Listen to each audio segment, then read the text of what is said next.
Chapter 1. The Madman on the Beach.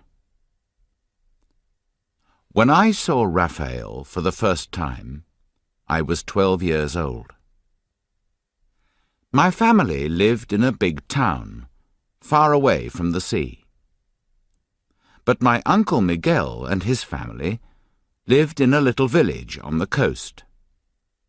He had a cafe and a small farm there, and sometimes my family visited him. There, in that village, I met poor, mad Raphael. I didn't know then who he was. I didn't know why he was mad. I knew nothing of his strange and terrible story. Now, 14 years later, I know exactly what happened. But Raphael is dead. Why should I tell people his terrible secret? Only I know what happened to Raphael. Only I know what happened to the young and beautiful Anita, and to the soldier. Only I. The people in the village told me what they knew. Their stories were all true, every word. My uncle, his wife, Rodrigo the shopkeeper, nobody lied to me. Nobody. Not even poor Clara, Raphael's mother. And she was already dead when I went back to the village. Their stories were all true. But they didn't know what really happened. The first time I saw Raphael, I was walking along the beach with my younger brother Pablo. Our parents were talking with my uncle and his family. We boys went along the beach to look around. At the end of the beach there were high black rocks, where the mountains behind the village came down into the sea. Near them was an old wooden boathouse. It had no doors. The roof was broken at one end and open to the sky. Inside there was an old wooden fishing boat. My brother and I looked inside. The sand was deep and soft on the floor. Suddenly, in a corner behind the boat, something moved in the shadows. It was a dirty young man with long hair and a beard. He stood up and looked at us. His eyes were open, but empty. He looked at us, but he didn't see us. He was very thin. He put one hand to his neck. I saw something shining under the dark beard. There was something small and bright on a thin fishing line round his neck. He pulled it out to show us. It was a small gold ring in the shape of a fish. Suddenly he spoke. His voice was clear, but thin and high. He spoke words, but they didn't mean anything. "She gave me the golden fish," he said. "She gave it back to me." Then he laughed. And when he laughed, my brother and I were very afraid. He laughed and laughed, but his eyes were big and sad. We ran out of the boathouse. The thin young man came out behind us. He stood in the sunshine and laughed. "She gave me the ring," he shouted. "I still have it." Some little boys from the village came running. Some of them threw stones at the thin, dirty man. "Crazy Raphael!" they shouted. "Crazy Raphael!" He stopped laughing and screamed at them. Then he went back inside the boathouse. The children laughed and ran away. We went back to my uncle's house. "Who is that crazy man on the beach?" we asked. The children called him Raphael. "He's only a poor, mad young man," said my uncle. "He isn't dangerous. He went mad about a year ago. We don't know why. Nobody can help him, I'm afraid. His mother lives in the house at the end of the village. She brings him food every day. All the people in the village help her when they can." Soon the adults began to talk about other things. But I never forgot poor, mad Raphael. Every time I thought about the village, I remembered the poor, mad man in the boathouse on the beach. Sometimes I saw him in my dreams. He looked at me with his big, empty, mad eyes. He called to me. He had the gold ring round his neck, and he held it out to me. He called for me to help him. My family went back to the town. After I left school, I went to university in the capital. I studied to be a doctor. I spent 2 years in the USA. Finally, I came back to my hometown, and I found work in a big new hospital there. In all those years, I never went back to the village.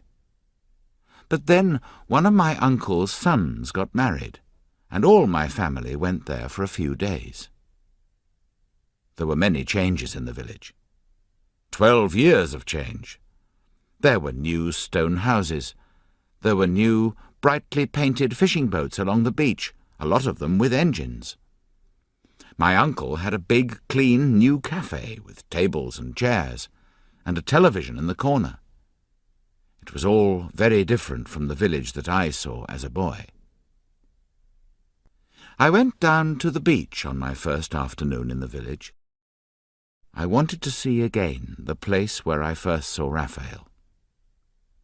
I couldn't believe it. The old boathouse and the boat were still there. The boat was in pieces now, but the boathouse was bigger and stronger.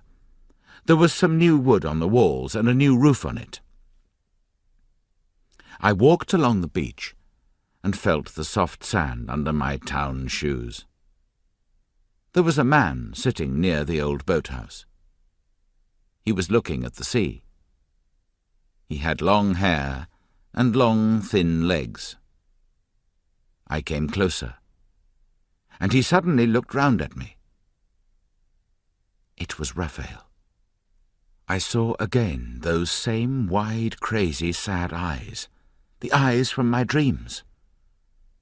He was 12 years older. His hair and beard were beginning to go grey, but they weren't as long and dirty as before. His face was very thin, and he looked ill.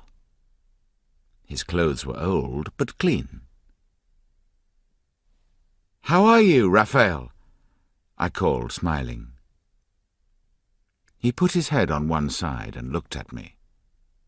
His mouth opened and he smiled. A thin, brown hand moved up to his neck. "She gave me the golden fish," he said.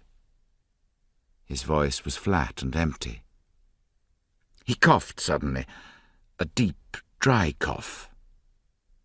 Then he looked with sad yellow eyes at the bright, empty sea.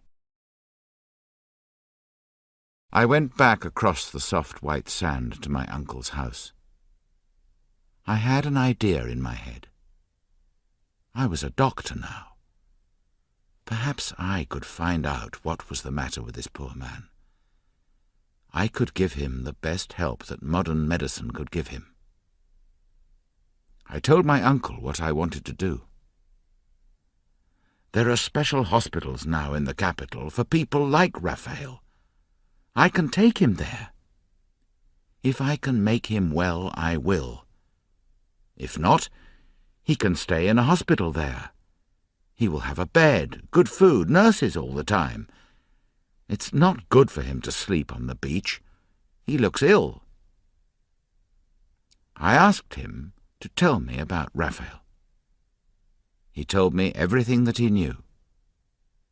It was a long and strange story. I wrote it all in a notebook. I wanted to help the poor madman to get well. For this, I had to know everything about him. Chapter 2. Raphael's Father and the Sharks, told by my uncle. Raphael was born in the village, my uncle said. His father was called Manuel, and he was a fisherman. His mother, Clara, is also dead now. She was the sister of my own wife, Rosa. Raphael was their only child. He was a fine boy, never ill, good-looking, healthy and strong. When he was about 8 years old, his father was killed. It was a terrible thing for the young boy. He was there and saw his father die. They were out in their boat, fishing with some other men from the village. I don't know what happened exactly. Something happened to the fishing nets. Perhaps they were caught under the boat. Manuel went into the water to do something with them. Suddenly, a shark attacked him. It was a complete surprise. The other fishermen could do nothing to help him. It was a big white shark. It came up from deep water and bit off one of Manuel's legs, a clean bite above the knee. The other men pulled him into the boat. The blood from his leg ran deep in the bottom of the boat. The men put a shirt round the top of his leg. They tried to stop the blood, but it was impossible. They say that Manuel was calm at first. He felt no pain. He smoked a cigarette, and he talked to little Raphael in the boat next to him. But after a few minutes he went very white. Then he began to feel very cold. The men covered him with their clothes to keep him warm, but he became very weak and sleepy. Suddenly he put his hand on Raphael's head. "Be a good son," he said. His voice was terribly tired. "Help your mother." Then he fell asleep, and in a few minutes his heart stopped. After that, Raphael and his mother Clara lived alone in their house at the end of the village. Manuel's brother Ricardo helped Clara with money. All the people in the village helped her. Manuel was a good man. We always help our people when they need it. In a few years, Raphael was older and started to work. He became a fisherman too. He and his mother were poor, but he could earn enough money for them both. Raphael was a fine boy. He became a good fisherman. But he always hated sharks because of what happened to his father. Every few months, he did something very strange. When anyone in the village killed an animal for meat, Raphael asked them for the skin and the stomach. He took the insides of the animal that nobody wanted. Then he went out in his boat alone, far from the land. There he threw the pieces of the animal into the sea and waited for the sharks to come. A shark can smell blood in the water when it is many kilometers away. Soon, a lot of sharks arrived in the water round his boat.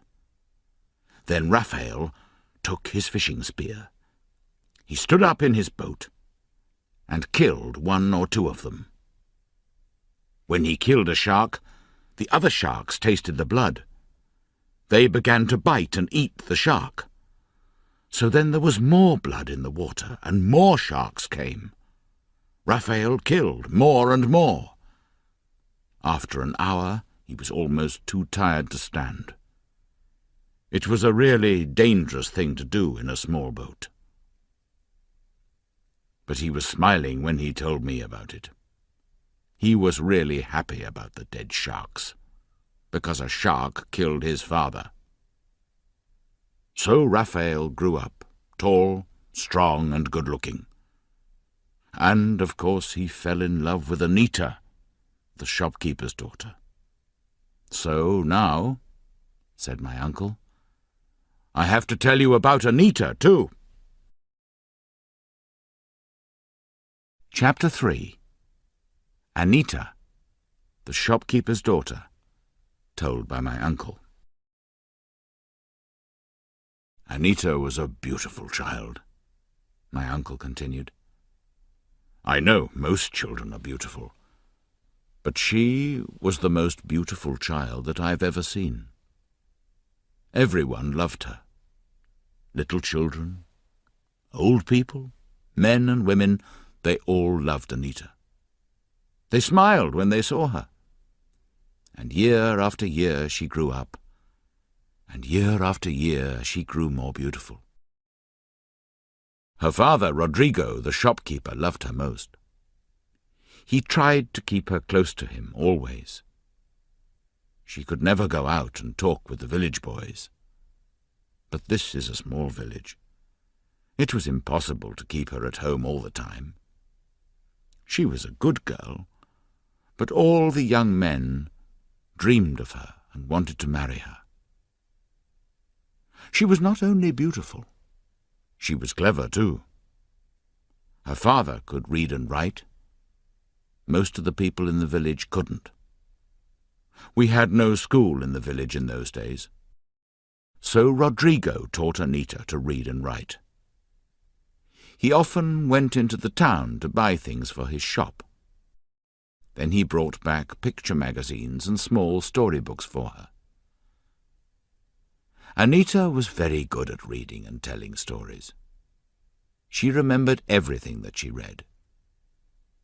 When she was only 9 or 10, she often sat near the house under a tree with a book. There she read or told stories to her little brothers and sisters. Soon the other children of the village came and sat round her. Some of the fishermen, old and young, sat on the beach near the shop too. They liked to listen to little Anita when she told her stories. Of course, Rodrigo had big plans for Anita. He was so proud of her. He wanted her to marry someone rich and important, perhaps a man from the city who was able to help Rodrigo's business. Everyone knew one thing for sure. He didn't want Anita to marry anyone from the village. Raphael loved her very much. They say Anita loved him too. But there was no hope for him. Rodrigo didn't want a poor fisherman to be Anita's husband. Poor Rodrigo. He loved Anita, and he had great hopes for her. When she ran away, it was terrible for him. He still doesn't talk about it. Not a word. Not after all these years. For him, he says, Anita is dead. He has no daughter of that name. But where did she go? I asked my uncle. Someone knows. And why is Raphael mad? Not because Anita ran away from home. She didn't run away with him, did she? No, she didn't, answered my uncle. That's for sure. Nobody knows where she went. But Raphael stayed in the village. And that was the time when he went mad. I believe that Anita ran away with the soldier. I think they're married. They're probably living in another town far away. But that's only my opinion. I don't really know. The soldier? What soldier? I asked. My uncle smiled and looked at his watch. It's a long and strange story, he said. Chapter 4. The Soldier, told by my uncle. The soldier, said my uncle, came to the village about 3 months before Anita ran away. She was 16 years old then, and Raphael was 18. The soldier was a strange man. His real name was Carlos, but everyone called him the soldier. He told us about his life. "I've been a soldier all my life," he told us. "I was in Cuba for 6 years. Then I fought in Africa and many other places. I've seen the world, my friends." He had 1,000 stories, but nobody ever knew where he came from. He was very handsome, with bright eyes and long dark hair. He was a soldier, a sailor, a fisherman, everything. He had a small boat with an engine. That was unusual in those days. He worked for nobody. He went where he wanted to. He did what he wanted to. He bought things and sold things. He could get anything that you wanted for a price. He sailed into our village late one afternoon. He anchored his boat a few meters from the shore and walked up the beach. I never knew what he came for. It was just a small thing that he wanted, probably. First he went to Rodrigo's shop. Then he came to my cafe and sat for an hour and talked. And there he saw Anita, sitting by the corner of the shop. The children were all round her on the ground, and she was telling them a story. He sat outside the cafe and talked for an hour or more about this and that. But his eyes never went far from the little group of children. At last he asked me, "Is that girl your schoolteacher?" I laughed and said, "No, she's just the shopkeeper's daughter. She's only 16. She's not much older than a child." He left the village late in the afternoon, before it got dark. He walked through the water to his boat and climbed in. We watched him start the engine. The boat moved away round the rocks at the end of the beach. Everyone in the village stopped what they were doing. Anita, too, stopped in her story. Everyone watched the strange thing, a boat that went without a sail. Of course, he came back. I told you, no man could ever forget Anita. A week or two later his boat arrived again, and the good-looking stranger went to Rodrigo's shop. He bought a few things and talked with Rodrigo. Then he came to the cafe again. He had a drink and a talk with me. Then he went off again along the coast. Soon he came twice a week, on Thursdays and Sundays. He made friends with the people of the village. He was exciting and amusing.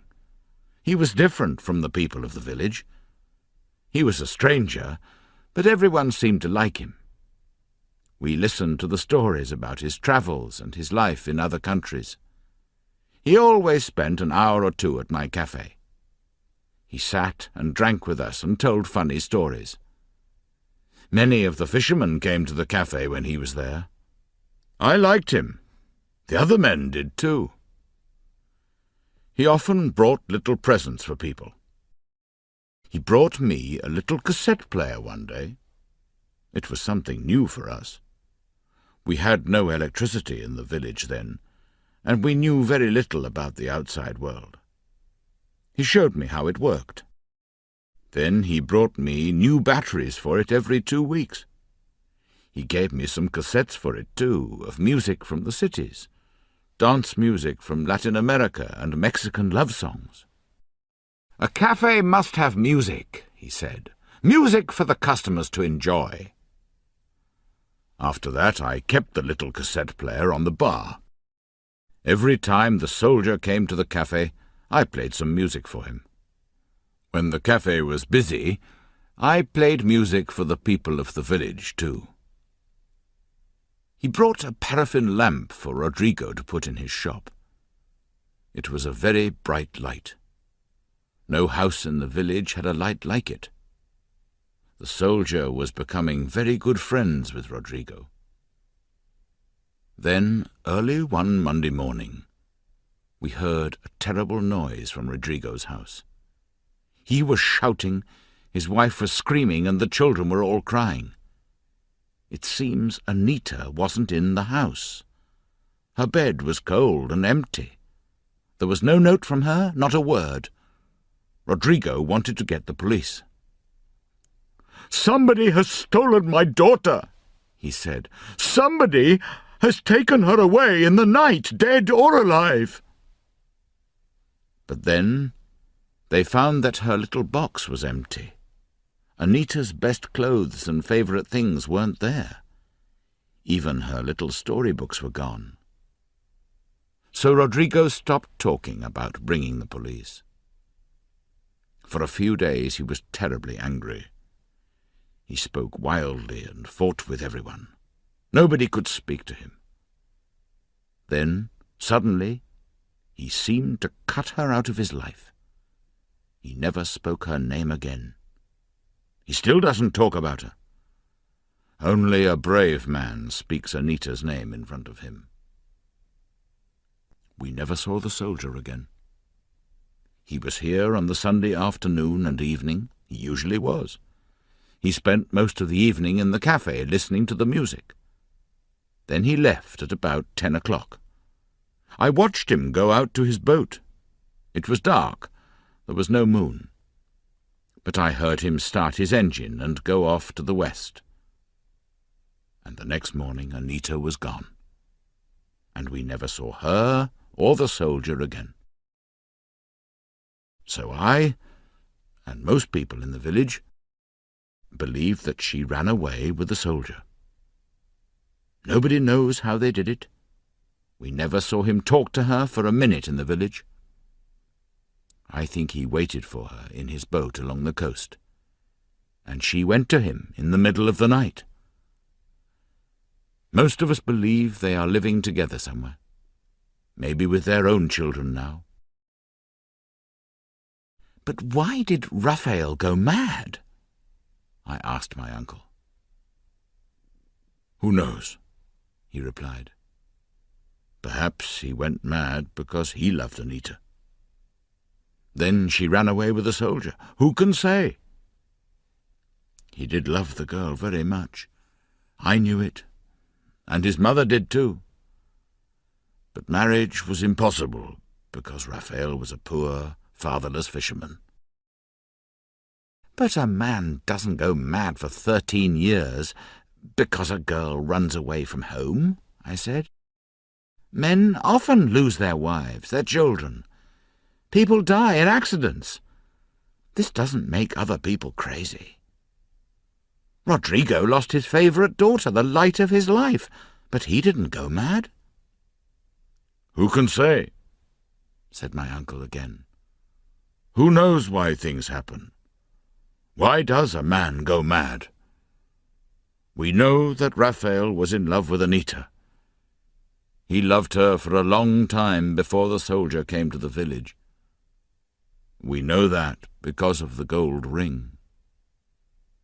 Ah, yes, I said. Tell me about the gold ring that Raphael wears round his neck. It's clearly a very important part of the story. Chapter 5. The Gold Ring, told by my uncle. Raphael, said my uncle, was in love with Anita. He wanted to marry Anita when she was only 15 or 16. His mother went to see Rodrigo to talk to him about it. I heard that Rodrigo was very polite to her. I'm sorry, he said. Anita is going to marry a rich businessman in the city. He's a very rich man and a friend of our family. Your son Raphael is a fine boy, but he's too young to get married, and he has nothing to give her, nothing at all. Raphael was very sad when he heard about Anita and the businessman.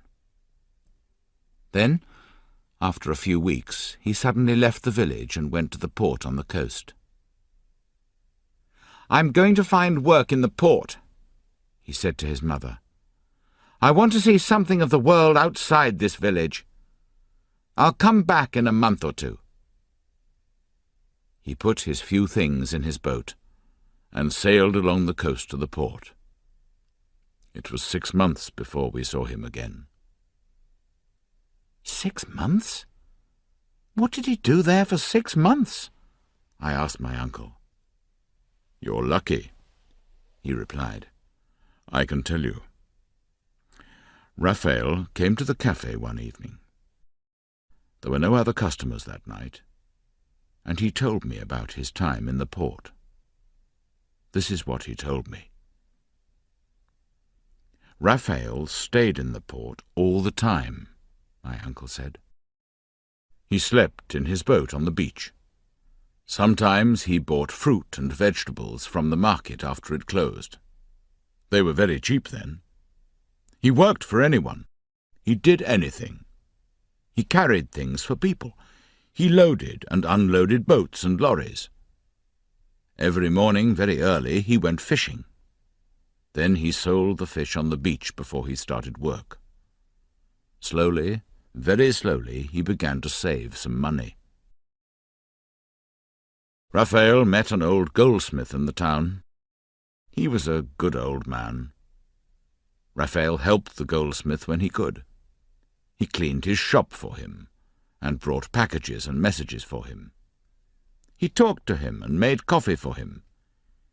He watched him while he was working. Soon he became a good friend. Raphael never took any money from the old man.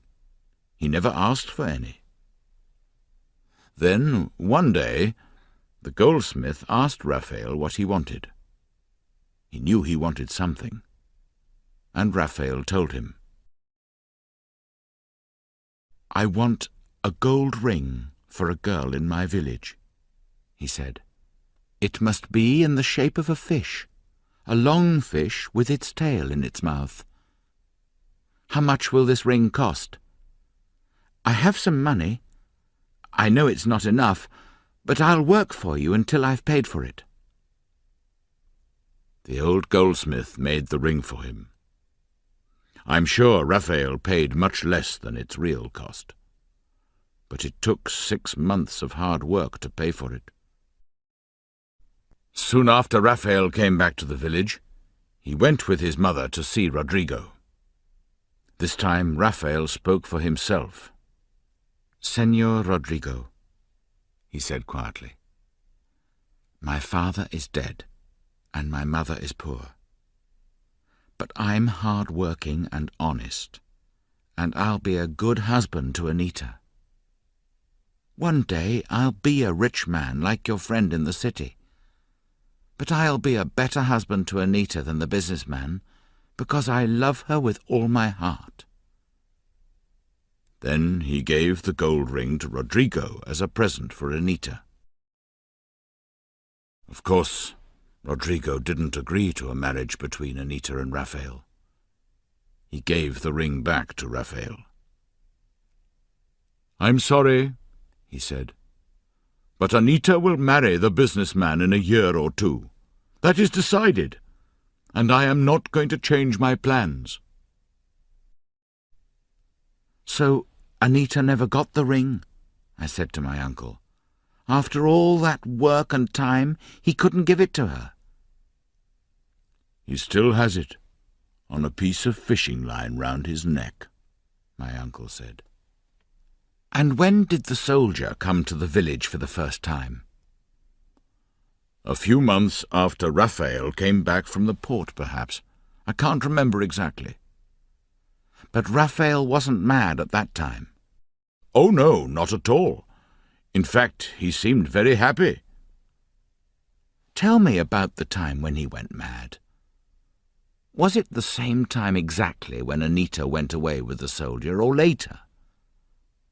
"It's difficult to remember. A lot of things happened at that time." "What do you mean? What kind of things happened?" "Oh, little things, strange things. Santiago's old donkey disappeared." "What do you mean, it disappeared?"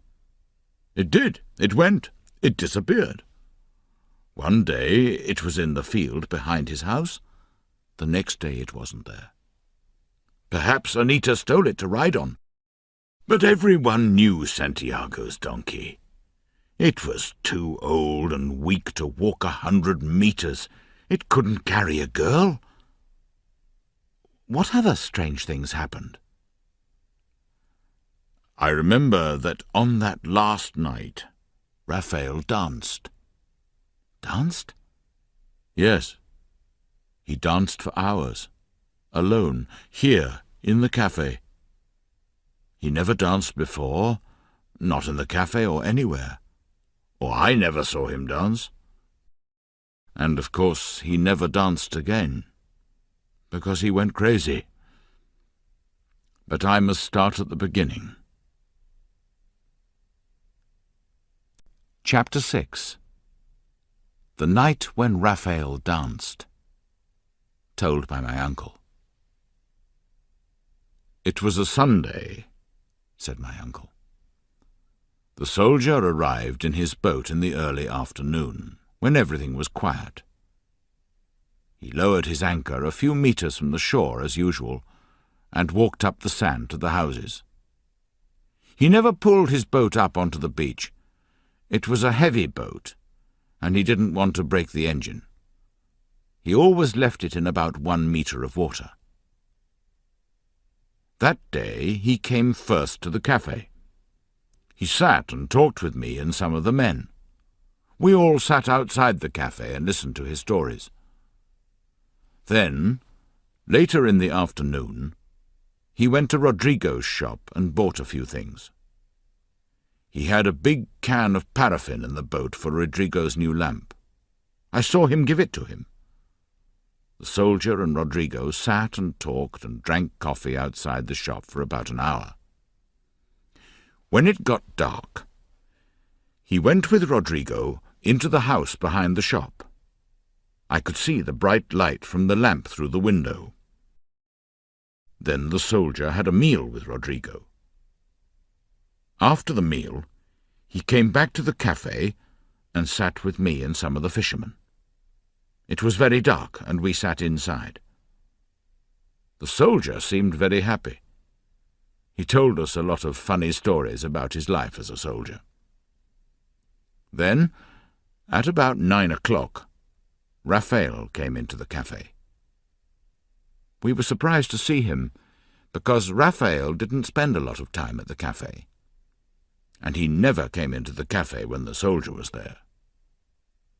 That night he was wearing his best clothes. Usually he wore his old clothes, even in the cafe. He was wearing his best shirt and trousers. His face and hands were very clean, and his hair was still wet and shiny from washing.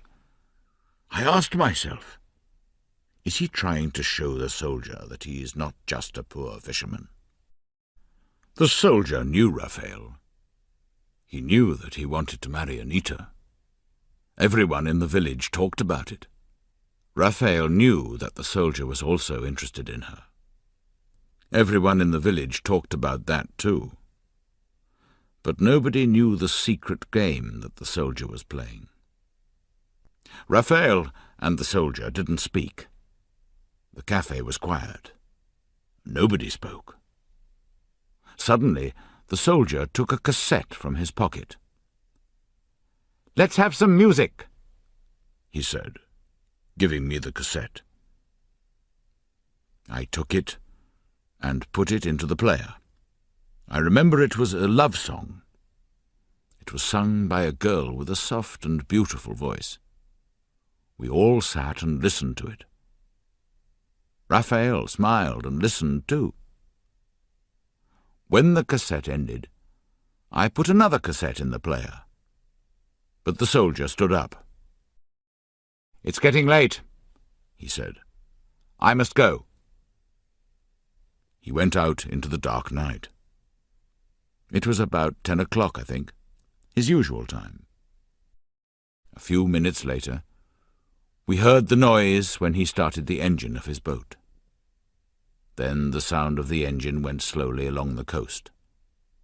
Soon everything was quiet again. We could hear only the sea and the music. The girl on the cassette was singing another love song. It was a sad song, slow but strong. The fishermen and I sat quietly and listened. Suddenly, Raphael stood up in the corner of the cafe and began, very slowly, to dance. Alone, in the shadows, his eyes closed, he moved to the music. He danced, his head back, eyes closed, a strange half-smile on his face. We all watched him in surprise. After a few minutes we laughed and went on talking. But Raphael went on dancing alone for the rest of the evening. Every time the music stopped, he looked at me with big, dark eyes and said, "Again." And I put another cassette in the machine. Then Raphael smiled, closed his eyes, and continued dancing. At midnight, all the other men went off to bed. Raphael was still there, still dancing. I watched the poor boy until the song ended. Then I switched off the machine. I said good night to him and sent him home to bed. Then, the next morning before daylight, we heard shouting and crying from Rodrigo's house. The news went round the village like fire. Anita wasn't there. Rodrigo sent all his family and friends out to look for her. They looked along every road, big and small. They looked in the fields and along the beach, in the rocks, everywhere. Later, Raphael came out of his house with his mother. I told them about Anita, and they were very surprised. We all were. Raphael went to his boat immediately. He planned to sail along the coast and look for her. He sailed away to the west. I watched him until I couldn't see him. He sailed round the rocks at the end of the village. He was looking at the land as he went. The next time I saw him, he was mad. Everybody in the village was out looking for Anita that morning, but nobody found her. Then Santiago couldn't find his old donkey. He came to Rodrigo's shop. He was shouting that Anita took it. Rodrigo was very angry. He wanted to hit Santiago and knock him down. I thought he wanted to kill the old man. Some friends of Santiago took him away quickly. After that, he said nothing more about the donkey.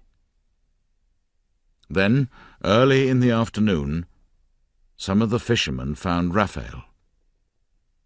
He was about 1 kilometre west of the village, in a quiet place near the high rocks. His boat wasn't far from the shore, and Raphael was lying in the bottom of it. He was wet and dirty. He was looking up at the sky and laughing, and he was completely mad. They brought him and the boat back to the village. His mother and I washed him and gave him some water. We put him to bed. But he lay and made noises all night. He screamed and fought. He was like a mad animal. The next day he went out of the house and sat by his boat. He looked at the sea all day and said nothing. We waited day after day. We gave him food and drink. We washed him when we could. But he was like a small child. We waited for him to get better. But he never did. "And you never found out what made him mad?" I asked my uncle. "He never speaks. Only about the ring. You know everything that I know now," he said.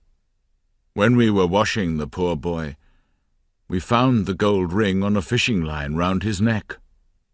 When we tried to take it off, he screamed. So we left it there.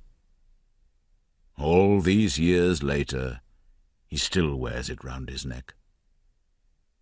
He gave 6 months of his life to buy that ring, his present for Anita, which she never had. Chapter 7. 2 Visits. The next morning, I went with my uncle to see Rodrigo, the shopkeeper. He had a fine supermarket now, built of stone. He still lived in a house behind the shop. But now the house was 2 floors high and had a garden with a wall round it. He also had his own lorry with his name on it, and there was a new car next to the shop. It was clear that Rodrigo had plenty of money now. Inside the supermarket there were all kinds of tins and packets. There were boxes of fresh fruit and vegetables outside the door. It was the biggest shop in the village, and it seemed to sell everything. Rodrigo was a big, heavy man.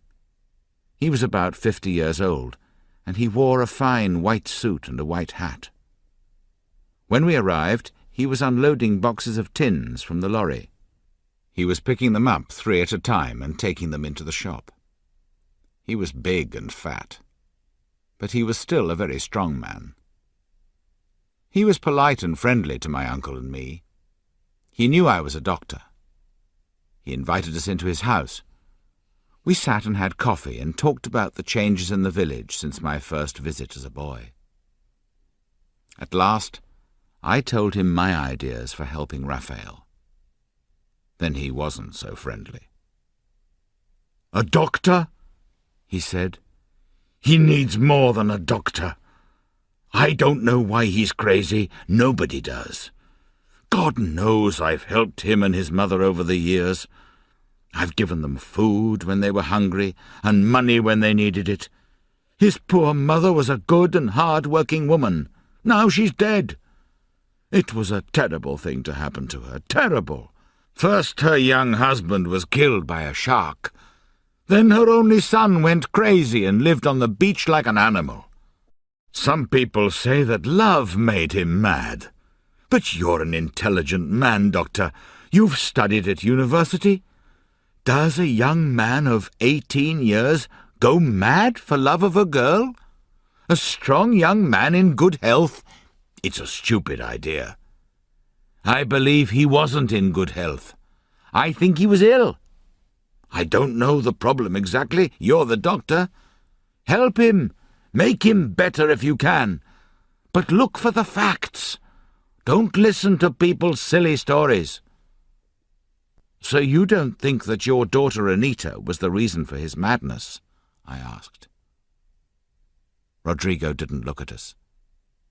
He looked at the wall for a long time. "I don't have a daughter called Anita," he said at last. "I had one many years ago, but she's dead." After that he said nothing more about Raphael or Anita. Soon we thanked him and left. Later that morning, a man came to my uncle's house. He was small and thin. He stood at the back door with his hat in his hands. When my uncle saw him, he brought him inside. He found a chair for him and gave him a drink. "This is Luis Valdez," he said to me. "He's a farmer. He has a farm just outside the village to the east." We sat and talked about farms and the weather. Then the man began to ask me about Raphael. "Is it true, the story that I hear?" he asked. "Are you trying to save Raphael, the poor crazy boy?" "I'm a doctor," I answered, "and yes, I'm interested in Raphael. I'm trying to find out why he went mad. Perhaps I can make him better, perhaps not." "My wife asked me to talk to you," he said. "She's Marta, Rodrigo's second daughter, and Anita's younger sister. She says she wants to talk to you about Anita and Raphael, but it must be a secret. She knows things that even her father Rodrigo doesn't know.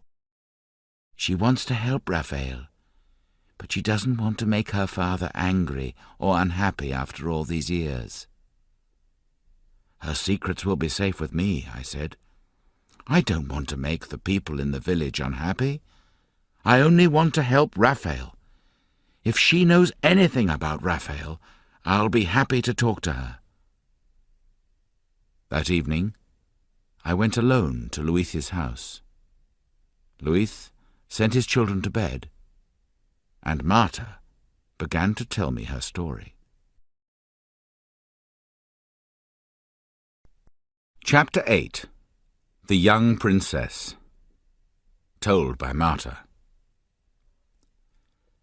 I'm Rodrigo's second daughter, Marta told me. I was 7 years younger than Anita. When I was a little girl, it was very strange. Anita was beautiful. I wasn't.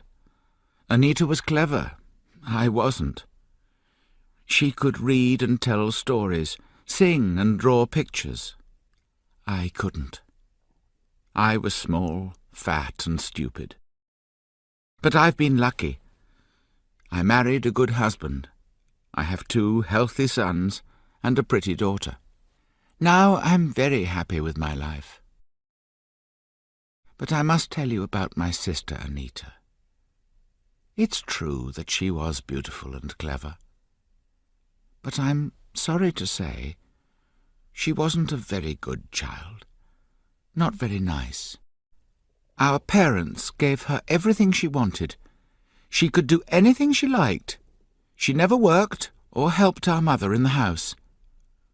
I remember that her hands were always clean and beautiful. Her fingernails were long and pink. They were never broken or bitten like mine. Everyone thought she was beautiful and clever. Everyone smiled at her. Everyone did what she wanted. She became proud and lazy. I remember she told us stories sitting near the house. But her voice was very loud and clear, and all the people near us could hear her clever words. She often sang to herself in the house, but she sang only when there were people outside to hear her. I'm sorry, this isn't important, really. But she did other things, worse things. We slept in a small room at the back of the old house. I was only 8 or 9 years old then. Anita had most of the room for her things, and I slept in the corner. One night, I remember, it was very late.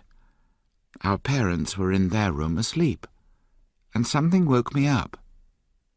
I saw Anita going quietly out of the room. She was wearing a dress and shoes. The moon was very bright that night, and I couldn't sleep again. I lay awake, waiting. About half an hour later, Anita came quietly back into the room and got into her bed. "Where have you been?" I asked her. She was very angry because I was awake. "Go to sleep, stupid girl," she said. "I had stomachache. I only went out for a few minutes.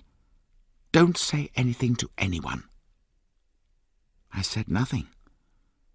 But after that I watched her. I saw her go out on other nights. At last I asked her where she went. She laughed quietly. "I go to meet my prince," she said. That was all that she said. Her head was full of the stories that she read in her books. She loved stories about princes and princesses, stories about magic carpets which could fly, and magic lamps and rings. These were the stories that she told us most often. She didn't have to read them. She knew them all. She imagined that she was a beautiful princess in a story. She never believed that she was only a shopkeeper's child. Perhaps a king gave her to her parents in secret when she was a baby. She had many strange and silly ideas in her head. But who did she go to see? Who was this prince? I asked Marta. It was Raphael, of course, she replied. They were in love, even when they were little children. She went out at night to the big rocks at the end of the beach. Raphael came and met her there. They sat there in the rocks in the moonlight. They talked about their love and the happy married life that they planned. Our parents had no idea that she was doing this, of course. Anita told me to keep quiet about it. "If you tell anyone," she said, "I'll say terrible things about you to our parents. They'll believe me. They won't believe you." And it was true. I knew it was true. They always believed Anita. She could always do what she wanted. I was always in trouble. So I said nothing. Then Raphael went away to work in the port. For 6 months, Anita lost her prince. In the daytime she was the same as before, but at night she cried in her bed because her Raphael was far away. But when he came back, she was happy again. She went to meet him at the big rocks. After a few days, she came back from one of these meetings with a ring on her finger. She showed it to me in the moonlight in our room. It was the gold ring in the shape of a fish. She was very proud of it. She wore it on her finger when she went to meet Raphael. At other times, she kept it under the carpet in our room. Marta stopped and drank from a glass of water. I didn't know what to say. This wasn't the same Anita that my uncle described to me. "Do you know what happened to Anita?" I asked. "Do you know where she went that night, the night she went away?" Marta thought for a few long seconds. "I can remember what I saw, and I can remember what I heard," she said. "I remember all that exactly. I shall never forget it. But I'm still not sure what happened."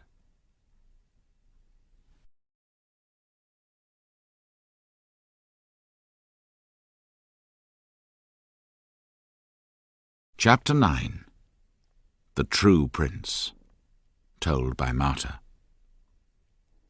"On that Sunday night," Marta continued, "I went to bed early. About 8 o'clock, I think, like most younger children. My father was in the living room. He was talking to the soldier. The soldier stayed for a meal that evening. I could hear their voices through the walls.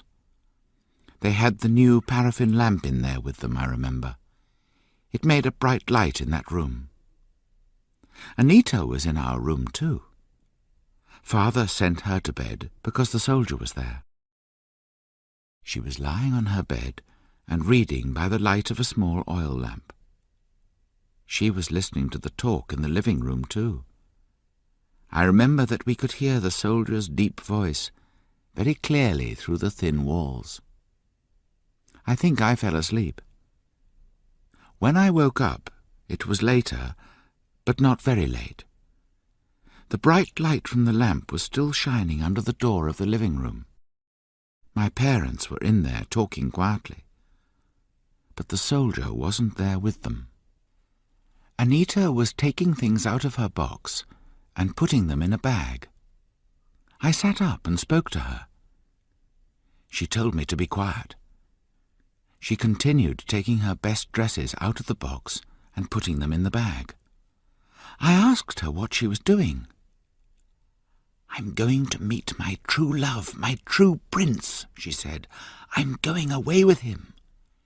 She laughed and sang quietly. "The girl with the magic ring will always know her true love." She told me to say nothing. Then she went very quietly to the back door and went out into the dark night.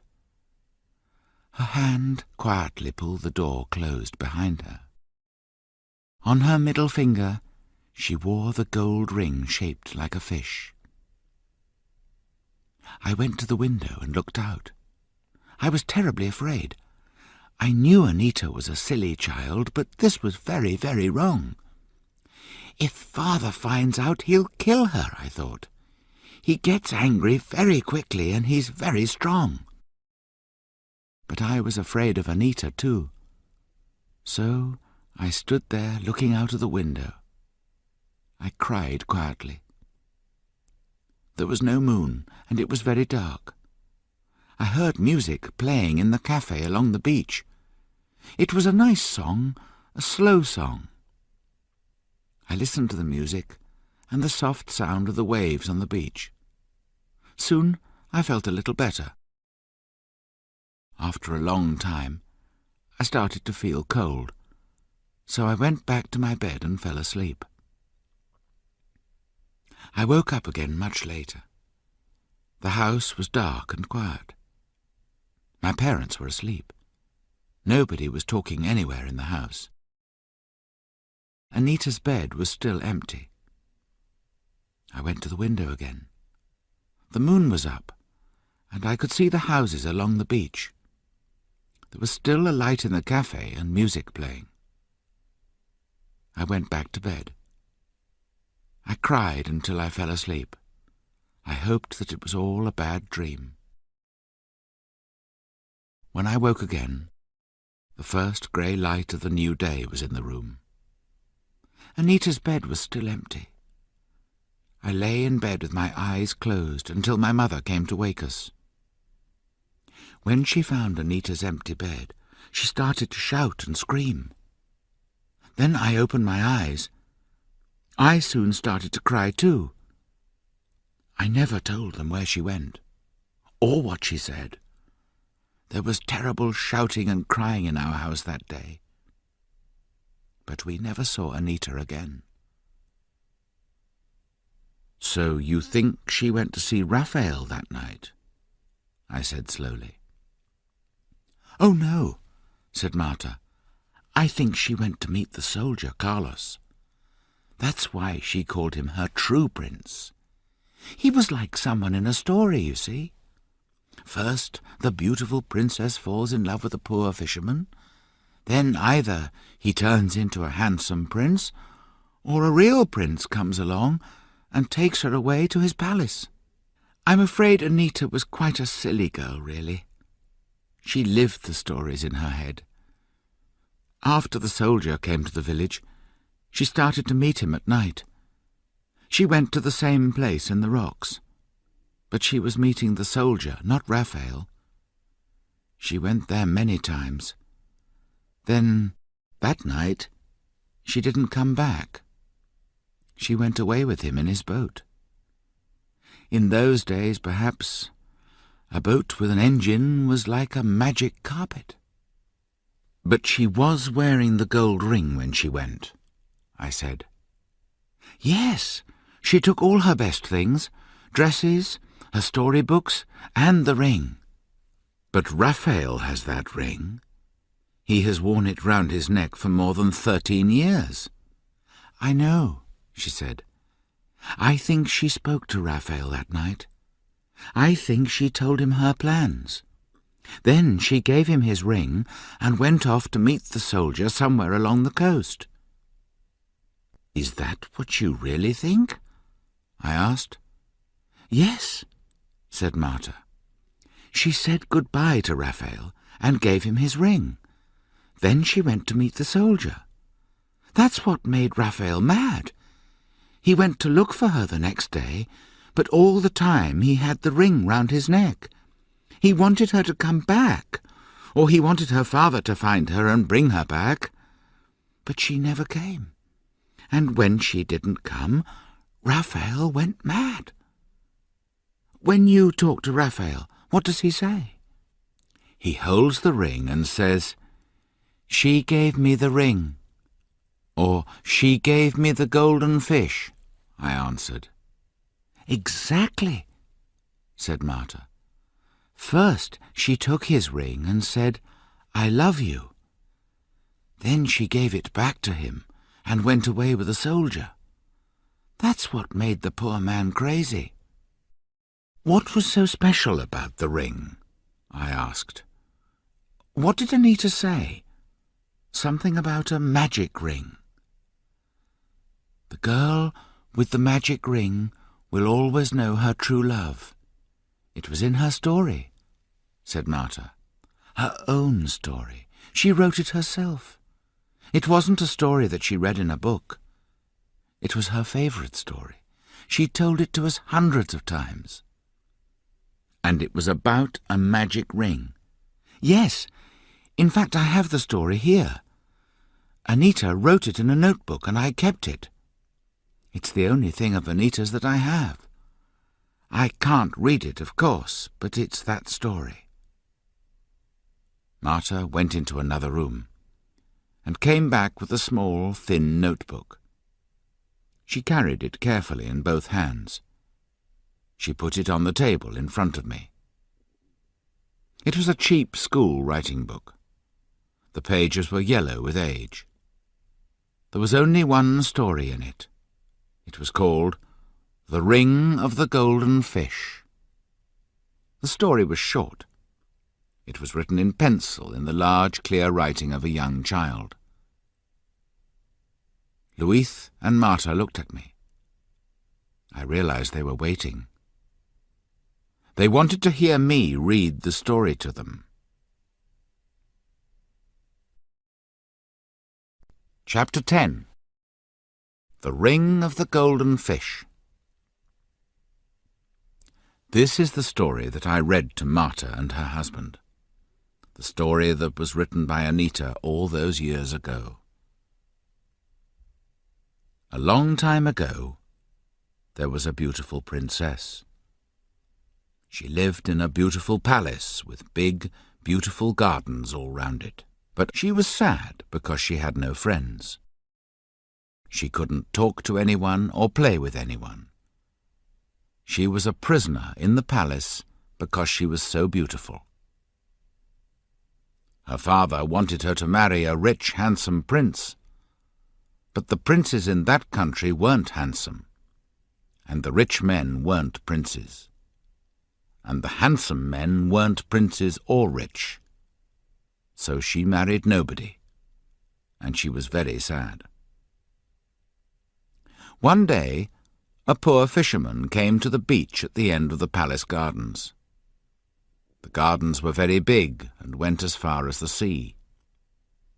The fisherman caught a big golden fish, and he wanted to kill it. But it was a magic fish, and it spoke to him. "Don't kill me," it said, "and I'll give you a magic ring. And with this ring you can marry the princess." So the handsome young fisherman put the fish back into the sea. Soon it came back with a gold ring in its mouth. "The man with this magic ring will always know his true love," said the fish. And it swam away to the bottom of the sea. The handsome young fisherman was called Roberto. Here the name Raphael was written first and then changed. When Roberto put on the ring, he saw in his head a picture of the princess. He fell in love with her. He walked through the gardens to the palace looking for the princess. When he found her in the garden, he put the magic ring on her finger, and she knew immediately that she loved the handsome young fisherman. They went to her father, the king, and he gave the poor fisherman half his lands, and they were married and lived happily forever. It wasn't really a very good story. It borrowed a lot from other stories, but it told me a lot about poor Anita. It told me why Raphael suddenly decided to work in the port for 6 months. It told me why he brought her a gold ring in the shape of a fish. I went back to my uncle's house. It was late at night, but I sat with him and drank coffee. My head was full of changing ideas. I said very little, but I thought a lot. "Have you learned anything important or useful?" asked my uncle. "I don't know," I said. "I can't tell you what Marta told me. I promised to keep it a secret. But are you sure about what you told me? You haven't made any mistakes?" My uncle thought for a few seconds. "Yes, I'm sure. I haven't forgotten anything important, he said. Did Raphael really come to the cafe when the soldier was still there? Are you sure about that? Oh, yes, I'm sure. I remember how they looked. Raphael was clean and fine in his best clothes. The soldier was sitting at the table with his friends round him. But he was looking at Raphael all the time. They were like two dogs looking for a fight. And Raphael stayed in the cafe and danced until late at night. And you were with him all that time. I was with the poor boy all the time until nearly midnight. Then I closed the cafe and sent him home. Then how did Anita give him the ring? I asked myself.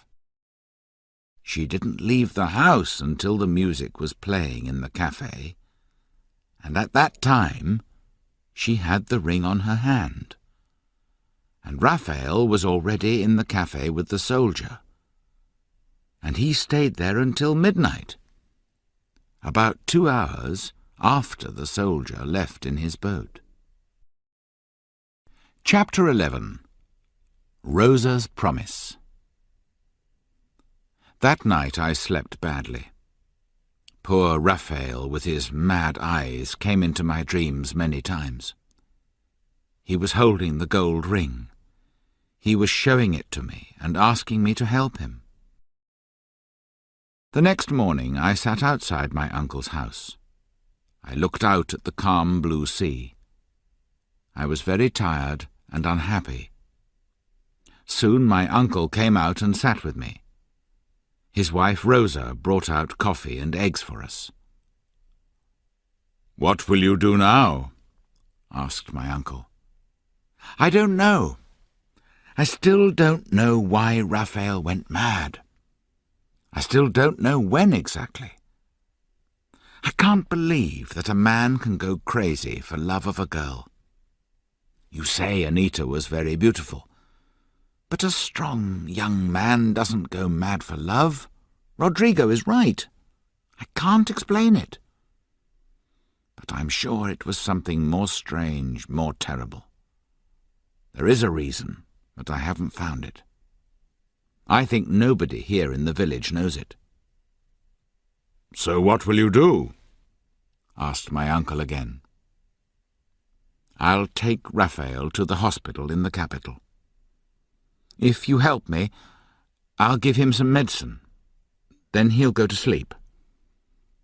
When he's in hospital, I can begin to help him. I believe something terrible happened to him. I don't mean when Anita ran away with the soldier. I mean something really terrible. Something strange and frightening.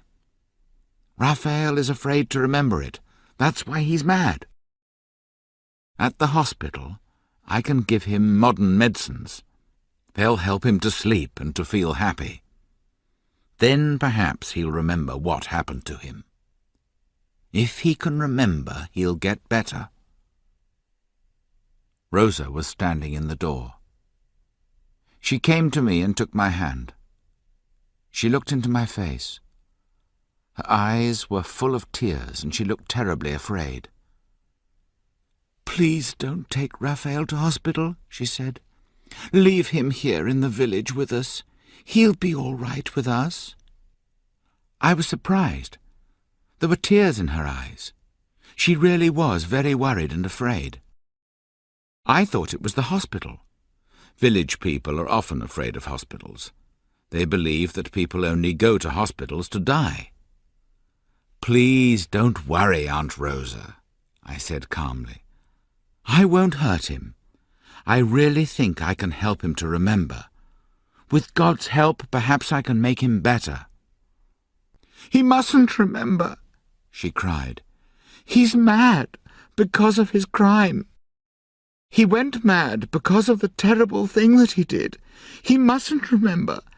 If he remembers, he'll die." My uncle and I looked at Rosa. We were very surprised. Her face was red and tears were running down her face. "What do you know about Raphael's madness?" asked my uncle quietly. "I'm sure you know something. Tell us now." Rosa put her wet face in her hands. "I promised poor Clara not to tell," she cried. "I promised her on her deathbed. But if you leave her poor son here with us, I'll tell you." Rosa dried her eyes. She sat on the steps in front of the house. She didn't look at us. She looked out at the sea all the time as she told her story. "I sat with his mother, my sister, when she was very ill 5 years ago. Before she died, I promised to be a mother to her poor mad son." "We know that," said my uncle. "You and I agreed to look after him, and we have. But what did she tell you about why Raphael went mad?" Rosa put her face in her hands. "Please don't tell anyone," she cried. "I promised to keep her secret forever." "We promise," I said. "What secret?"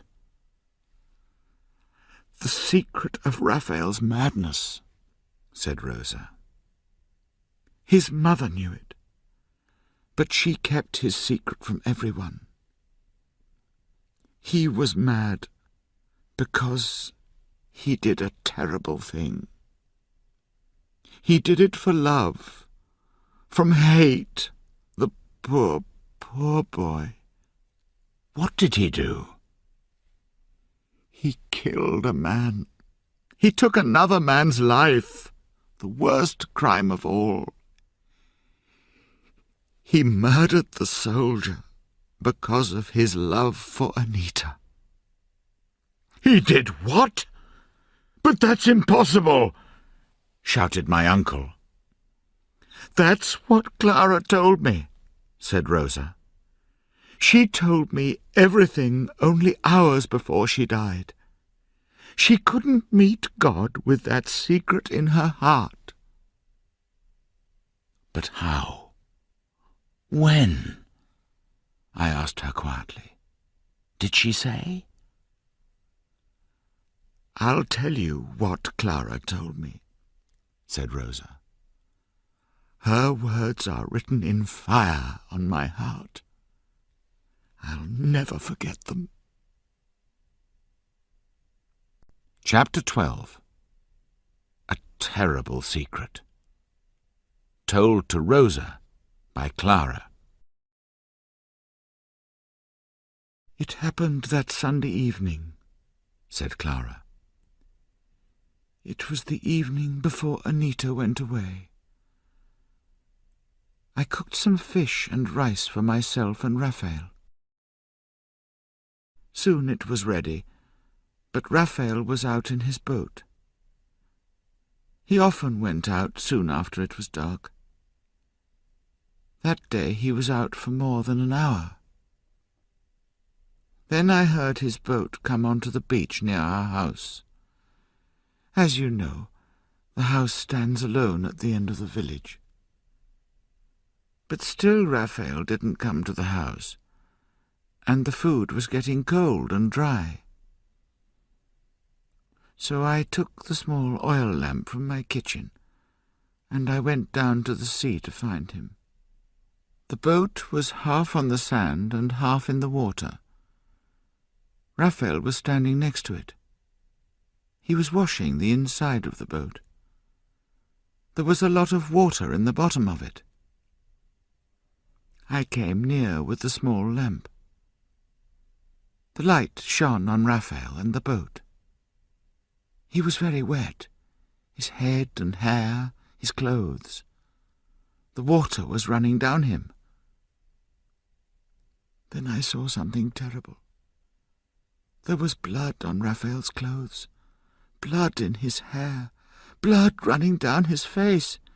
His wet shirt and trousers were covered in it.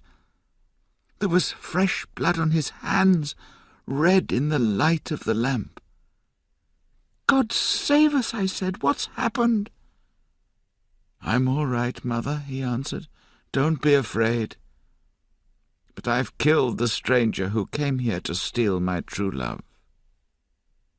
Then I saw that all the water in the bottom of the boat was dark with blood. I put out the lamp immediately. There was no moon, and the night was dark. I looked round at the empty beach. "Take off those clothes," I said quietly. "Wash yourself in the sea until you're clean. Then go to the house and put on clean clothes. Go quickly to the cafe so people can see you. I'll wash your clothes and the boat. Nobody will know what you've done. If the soldier stops coming here, people won't be very surprised. The man was a stranger. He had no family or close friends." Raphael did what I told him. He went to the cafe and stayed there all that evening.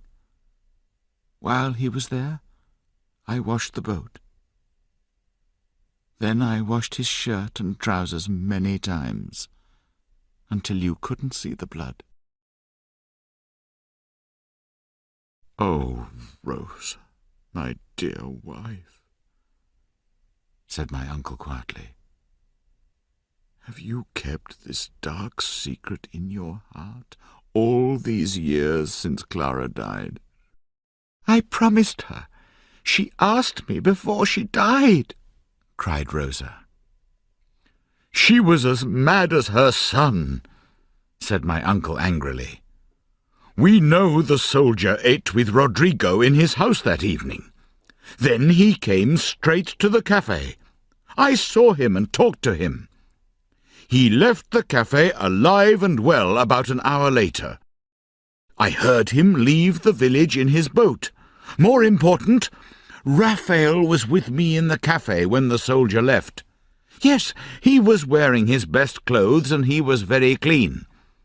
But when Raphael came into the cafe, the soldier was sitting there, alive, I promise you. Perhaps he followed the soldier in his boat when he left that night. Perhaps he killed him on the sea later," said Rosa. "Clara didn't remember the time exactly." "Impossible," said my uncle. "Raphael stayed in the cafe with me and a lot of other men. He was dancing to the music.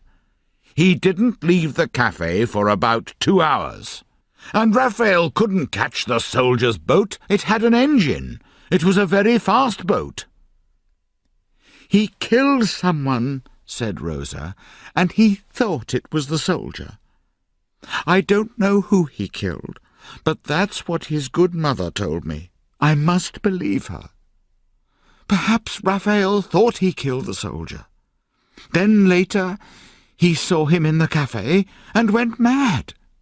It was still a terrible crime. Perhaps that's why he went crazy. But who did he kill? No, it's impossible." Rosa ran into the house crying. My uncle and I looked at the empty blue sea. We didn't speak for a long time. There was food on the table, but we didn't feel very hungry. "Is it possible?" I asked at last. "What? That Raphael killed somebody by mistake? No, it's not possible." "But his mother's story?" "Listen," said my uncle. "I'm not stupid. When Raphael came into the cafe, he saw the soldier. He didn't look surprised. He didn't even look angry. They both listened to the music for about an hour. Raphael was happy. He was smiling and dancing." "All right," I said. "I believe you. I believe everybody. But this mystery is going to make me crazy soon." Chapter 13. In the Hospital. All that morning my head went round and round. It was all impossible. I took a notebook and wrote some questions in it. I still have that notebook with me. Sometimes, when I start feeling very proud of myself, I read it. Question 1. Did Raphael kill someone? Is that why he went mad? His mother thought he did. She saw him covered in blood. But who did he kill? Not the soldier. He left the cafe when Raphael was still in it with my uncle. Not Anita. She was with her sister until the music started in the cafe, and Raphael was inside the cafe then. So who? Impossible. Question 2. Was the soldier killed, or did he only go away? If he was killed, who killed him? Not Raphael. He was in the cafe until midnight. Not Anita. She was a child and loved him. Who could kill him? He was a strong young man, a soldier, and he was friendly with everyone in the village. Impossible. Question 3. Did Anita run away with the soldier? Or was she killed too? If she was killed, who killed her? Not Raphael. He loved her, and he was in the cafe all evening. Perhaps the soldier, and he then ran away. But why? He loved her and wanted to marry her. And if the soldier killed her, why did Raphael go mad? Impossible. I read all my notes and questions again and again. Everything seemed impossible. Suddenly, I looked at them again. There was someone in the village who was big enough and strong enough. Someone who could kill the soldier. He had a good reason to kill him. There was someone who had a good reason to kill Anita too. Perhaps he saw her leaving the house with her bag that night. Perhaps he followed her along the dark and empty beach, quietly through the soft sand. Perhaps he saw her meet the soldier. Perhaps he killed both of them and put their dead bodies deep in the sea. There was another man who loved Anita, and that man could kill her for running away. He was big enough and strong enough to kill the soldier. That man was Rodrigo, her father. But then the wrong man was mad. I am a doctor, not a policeman or a detective. I believed I was a clever man, more intelligent than the people of the village. I was too proud of myself. I told my uncle and all the people of the village about my plans to help poor Raphael. I, the great doctor from the university in the city, could make him well again. I was too proud. I spent a week in the village, and I talked to a lot of people. But I still knew nothing about Raphael's madness. I still had no idea what happened to the soldier or Anita. I couldn't be sure that Rodrigo killed them. It was a stupid idea. I didn't really believe it. I promised Rosa and Marta to tell nobody what they told me. It was our secret. I went back to my hospital to do my work. I wasn't so proud. I decided not to think about what happened in the village. It wasn't a good idea to try to change things. I heard nothing from my uncle or anyone in the village for almost a year. I often dreamt of Raphael and his gold ring when I was very tired. But I never went back to the village. I didn't want to meet those good people. I was sure they didn't have a good opinion of me now. Then one day, a fisherman brought a note to the hospital. It was written by Rodrigo, the shopkeeper. It said, "Raphael is very ill. We think he's dying. Please come immediately. Only you can help us. Please come. Remember my dear daughter Anita, and poor mad Raphael, and help us. Your uncle asked me to write this letter, but I want you to come too. Perhaps at last we can find out what really happened to my daughter all those many years ago. Rodrigo Garcia." I took a small ambulance from the hospital and went to the village. I was there in a few hours. I went straight to my uncle's house. Raphael was there, lying on a bed. Rosa was putting cold, wet cloths on his head. Raphael was very thin and yellow. When I came into the room, he coughed weakly. Blood ran from his mouth. Rosa washed away the blood with another cloth. It was already red with Raphael's blood. "It's tuberculosis," I said immediately. "He's very ill." "Yes, I know," said my uncle. "That's why I asked you to come. It's very bad. I don't think there's any hope for him."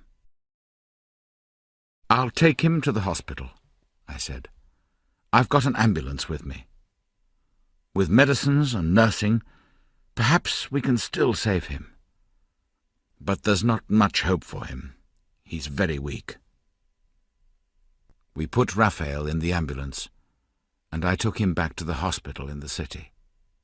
He was almost dead. We washed him and cut his hair and beard. We put him in a clean bed and gave him medicines. I sat by his bed for 8 hours. He didn't move. He lay like a dead man. His body temperature was very high. Then, very slowly, it began to fall, and he fell into a quiet sleep.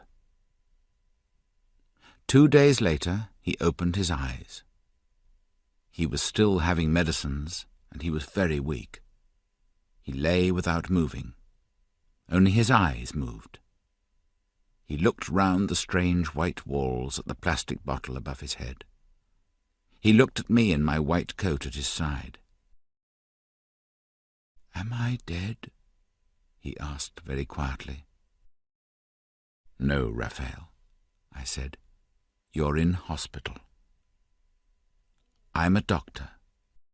Miguel, the owner of the cafe in your village, is my uncle.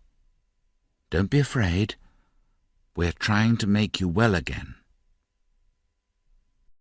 His mouth moved in a tired smile, and he fell asleep again. I brought a nurse to sit by his bed. "Tell me if he wakes up, or if he gets worse," I said. Then I went to my room in the hospital and fell on the bed. I was asleep in a few seconds. There was little hope for poor Raphael. He was thin and weak after all the years that he lived on the beach. For years he ate very little.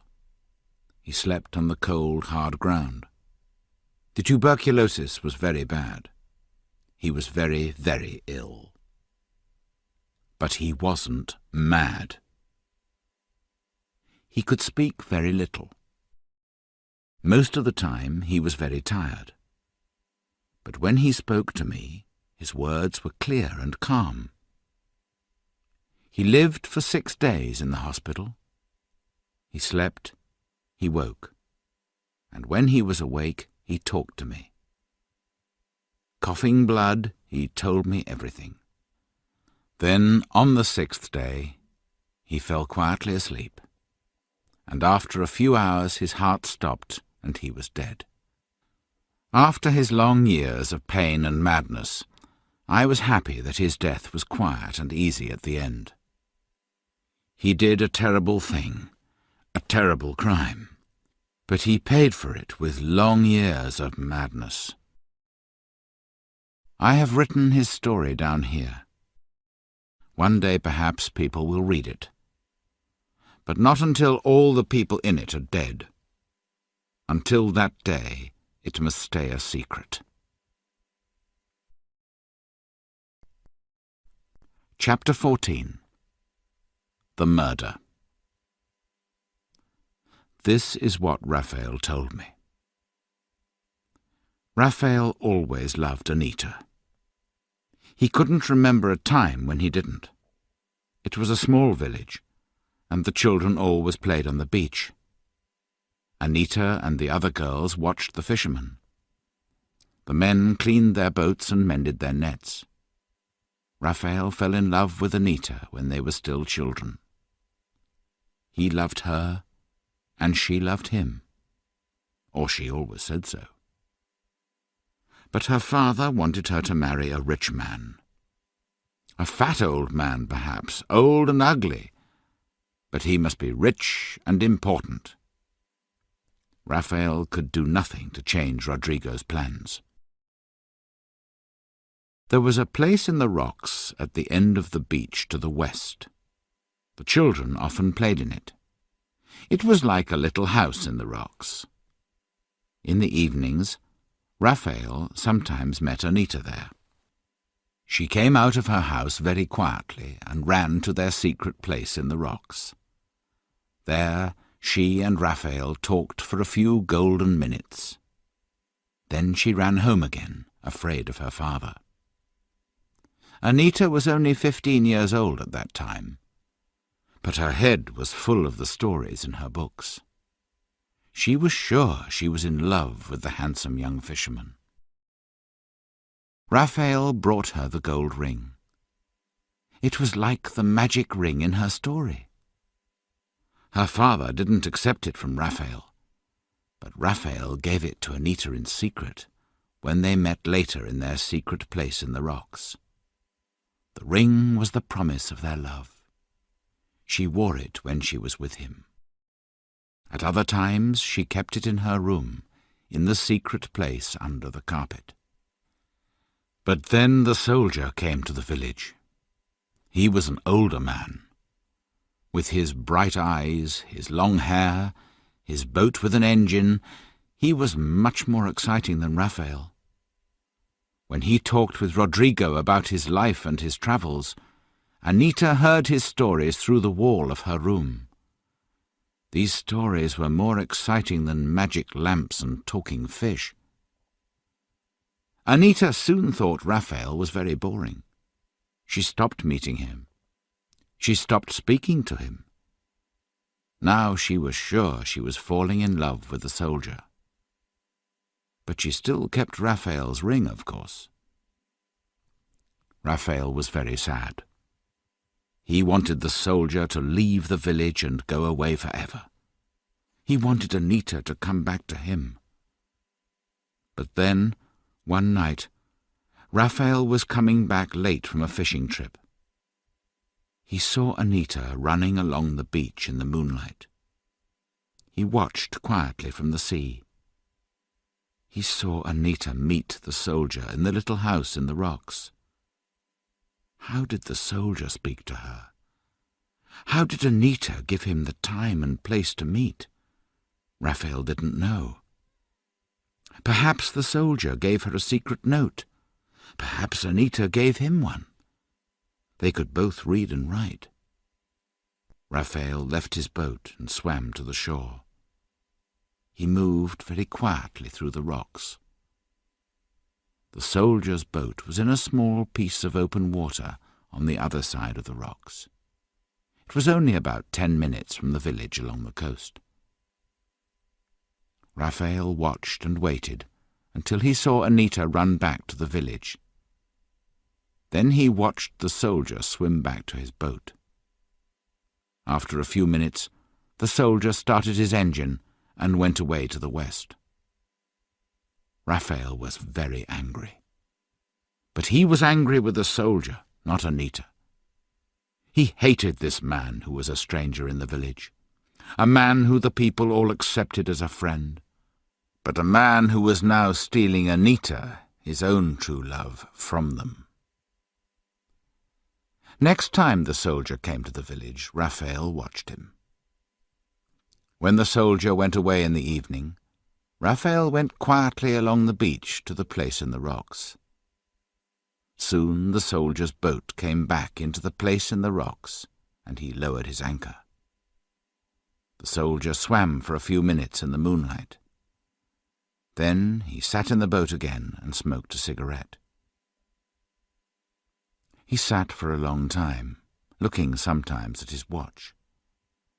At last he swam to the beach and went to the secret place in the rocks. He waited there. Soon Anita came, hurrying over the rocks. She and the soldier kissed, long, loving kisses. They sat in the little house in the rocks. The soldier held her close. They talked and laughed and kissed again. And all the time Raphael watched and listened to them with black hate in his heart. After that, Raphael followed the soldier every time he came to the village. The soldier did the same every time. Sometimes Anita didn't come to the place in the rocks, but the soldier always waited for her there. Then Raphael knew how to kill the soldier. It was a good plan. The next time the soldier came to the village, Raphael's plan was ready. The soldier arrived in the village that Sunday and went to Rodrigo's shop with the tin of paraffin. Raphael waited until it was dark. He saw the bright light of the lamp in Rodrigo's house. He watched the soldier start to eat the meal with Rodrigo. He had everything that he needed in his boat. He sailed out quietly to the place in the rocks, the place where the soldier always waited. He took his boat close to the shore and tied it to a rock. Then he went on foot to old Santiago's farm. The old donkey was standing sleeping in its field.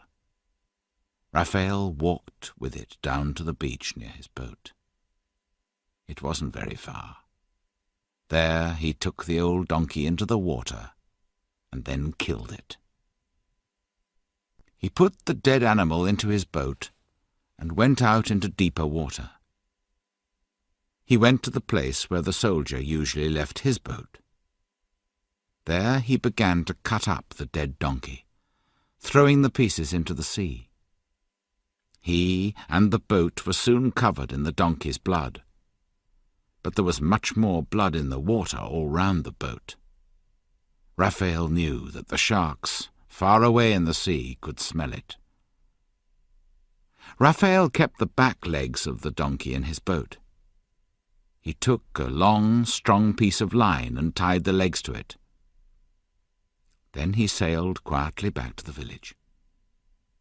There was no moon that night, only the light from the stars. Soon he could see the beach and the houses of the village. The lamp was still burning in Rodrigo's house. The soldier's boat was a few meters from the shore. It was always in the same place. The soldier didn't want to break his engine. Raphael moved his boat close to the soldier's boat and stopped. He went into the dark water and swam across to it. He had the end of the line in his teeth. He tied it to the bottom of the soldier's boat. Then he swam back to his boat and put the legs of the donkey quietly into the water. Now the soldier's boat had the smell of blood behind it.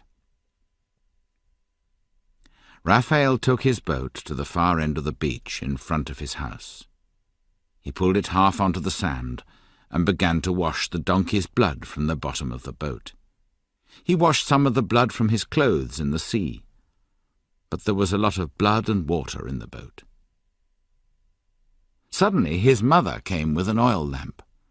She saw the blood on his clothes and in the boat. She was afraid he was hurt. "Don't be afraid, Mother," he said. "I'm not hurt. This isn't my blood. I've killed the soldier."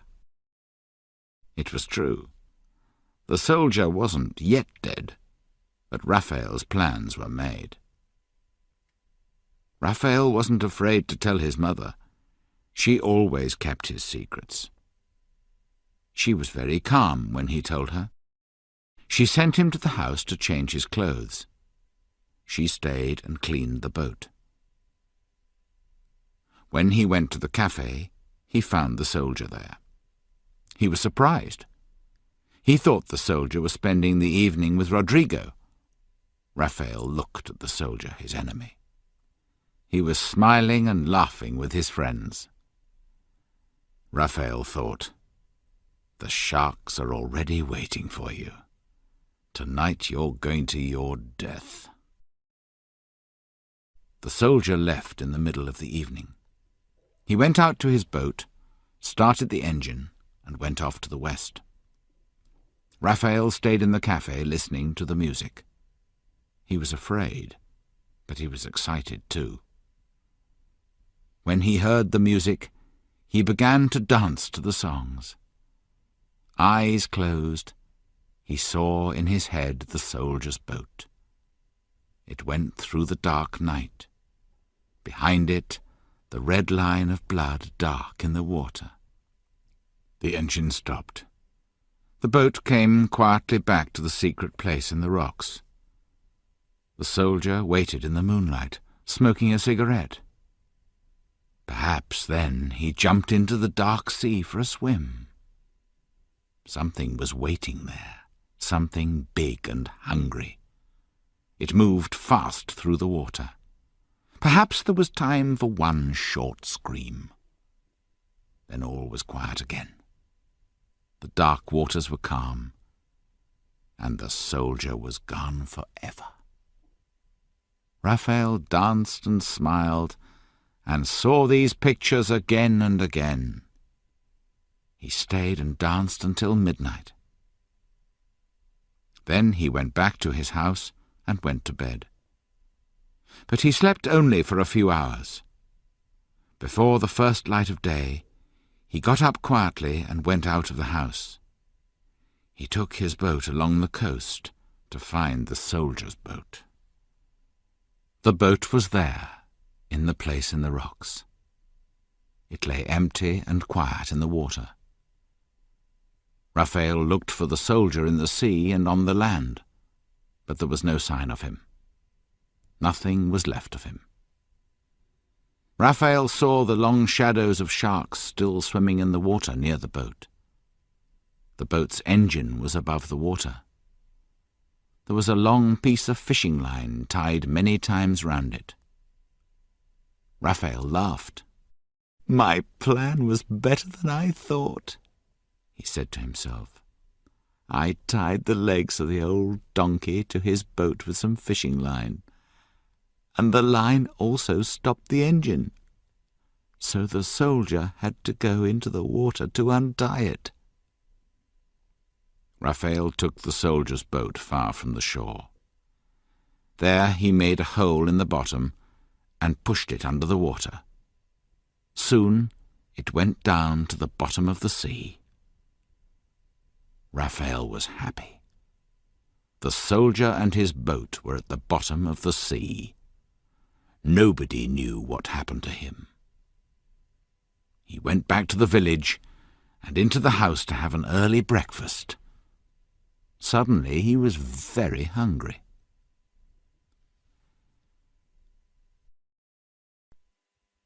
Chapter 15. The Truth at Last. A little later, Raphael told me, he and his mother heard the shouting and screaming from Rodrigo's house. They soon learned that Anita was nowhere in the house or the village. Raphael smiled to himself. Perhaps Anita was still waiting somewhere for her soldier. She can wait forever. She'll never see him again, he thought. I'll sail along the coast and look for her, he told his mother. In fact, he wanted to go to a quiet place to wash his boat again. There was still some dark blood in the bottom. He went back to the place in the rocks. It was calm and quiet there. The soldier's boat was at the bottom of the sea. Raphael took some water from the sea to wash his boat. A small shark swam slowly under it. Almost without thinking, Raphael picked up his fishing spear. He hit the shark hard through the back of the head. Its blood came out into the clear water. A few other sharks, bigger ones, smelt the blood and came fast through the water. They began to bite at the dying fish with their great sharp teeth. They fought, biting great pieces off the dead shark. Raphael decided to catch one or two and cut them up in his boat. He wanted their blood to be in the boat with the donkeys. A white shark, about 3 meters long, was pulling at the dead one. It lay in the water next to the boat, not moving. Raphael killed it with his spear and put a line round its head. Then he pulled it into the bottom of the boat. Raphael took his knife and cut the shark open from neck to tail. Pieces of meat, fish and hair from its stomach fell out into the bottom of the boat. There was a large piece of donkey skin with its grey hair. Raphael moved it with his knife. In that second, the world stopped. Raphael's blood seemed to freeze inside him. The sky went dark. He couldn't move. In the pile of meat and fish in the bottom of the boat, there was a hand. A complete hand, white and clean. It was cut off at the wrist with one clean bite. It was a small hand, with small pretty fingers. The fingernails were long and pink. They weren't bitten or dirty or broken by housework. And on the middle finger of the hand was a gold ring, a ring in the shape of a golden fish. Raphael gave one great scream. He held his head in his hands. He knew now where Anita was. The night before, when the engine of the soldier's boat stopped working, she was there in the boat with him. Then he went into the water to look at the engine. She stayed in the boat. She saw him when the sharks killed him in the dark water. Perhaps she tried to pull him into the boat. But then she too fell into the blood-red water. And there she spent the last terrible seconds of her life with her true prince, the soldier. Raphael knew he couldn't continue living. He couldn't live with this terrible secret. He stood up in the boat and called Anita's name. Then he threw himself into the sea. He lay in the water face down. He waited for the sharp teeth in the mouths of the sharks to pull him down to his death. But they didn't. He felt them in the water all round him. Sometimes he felt them push against him, but they didn't hurt him. Then Raphael understood. God didn't want him to die this way. An easy death, a quick death, too quick and easy for a murderer. He was terribly afraid. He tried to kill himself. He held his face under the water and tried to die, but he couldn't. At last he climbed back into the boat. He sat like a dead man and looked at the little hand with the gold ring. After a long time he took the ring carefully from her finger. He took a piece of fishing line and tied the ring round his neck. He had his ring again. He had it from Anita's own hand. "I'll keep it with me forever," he thought. "Then I will never forget my terrible crime." He threw the dead shark back into the sea. Then, last of all, he took the cold white hand. He held it in his own hand for the last time. Then he put it carefully into the water. Then he lay down in the bottom of the boat, holding the ring at his neck. And he looked at the bright sky and talked to Anita. And they laughed and laughed. I took Raphael's body back to his village. He lies in the ground near that place in the rocks, the secret place where he and Anita spent many happy hours.